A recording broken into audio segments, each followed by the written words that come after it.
అన్న నమస్తే అన్న, ఏ ఊరన్నా? మాది మహబూబ్నగర్ అన్న. మహబూబ్ నగర్.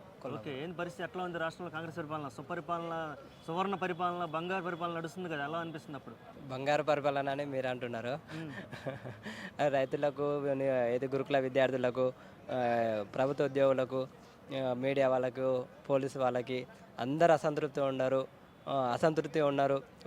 ఏది గవర్నమెంట్ పైన ఏది వేదనతో ఏ ఉన్నారని హామీలు నెరవేర్చట్లేదు, ఎందుకు అన్ని బ్రహ్మాండంగా చేస్తున్నాం అంటున్నారు కదా 6 గ్యారంటీలు అమలుకి సంవత్సరం లోపలనే 6 గ్యారంటీలు ఇస్తామన్నారు. నిరుద్యోగులకు 2 లక్షల ఉద్యోగాలు ఇస్తామన్నారు. ఏది ప్రతి ఒక్క సంక్షేమ పథకం, రైతు భరోసా ఇస్తున్నారు. ఒక్కటి చెప్పుకుంటే 421 హామీలు ఇచ్చారు. వాళ్ళు ఈ రోజు వరకు ఒక ఉచిత బస్సు తప్ప ఏ హామీలు ఇవ్వలేదు.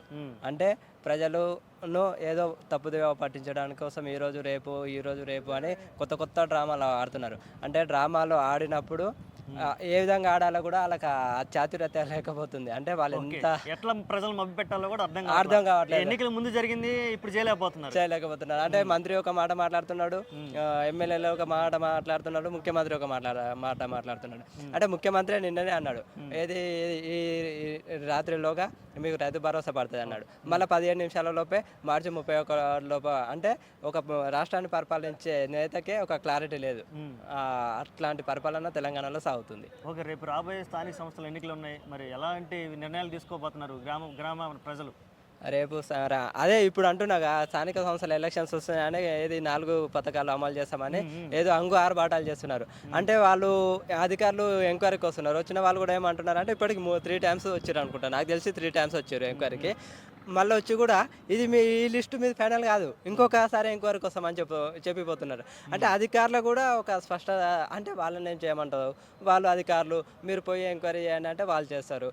గవర్నమెంట్ ఏ విధంగా ఆడిస్తుంటే పాపం అధికారులు ఆ విధంగా ఆడుతున్నారు. అంటే అధికారులు కూడా తల ఎక్కడ పెట్టుకోవాలన్నది, అంటే అధికారులే తప్పు కాదు, ప్రభుత్వం వాళ్ళని నడిపిస్తుంది, అయోమయానికి గురి చేస్తుంది. అంటే ప్రభుత్వం పరిపాలన అనేది తెలంగాణలో అట్టర్ ఫ్లాప్ అయింది. ఎందుకంటే మీరు ఈ ప్రజలను మభ్యపెట్టడం రోజులు కావు ఇప్పుడు. ఎందుకంటే అందరూ చదువుకున్న వాళ్ళు ఉన్నారు, అందరూ న్యూస్ చూస్తున్నారు, ప్రతి ఒక్క ఇంట్లో చదువుకున్న విద్యావంతులు ఉన్నారు. కాబట్టి అట్లాంటివి నడవని మేము చెప్తున్నాం. మీరు ఏదున్నా మంచి, అంటే ఇప్పటికైనా కళ్ళు తెరిచి పరిపాలన ఏది సమర్థవంతమైన పరిపాలన అందించాలి.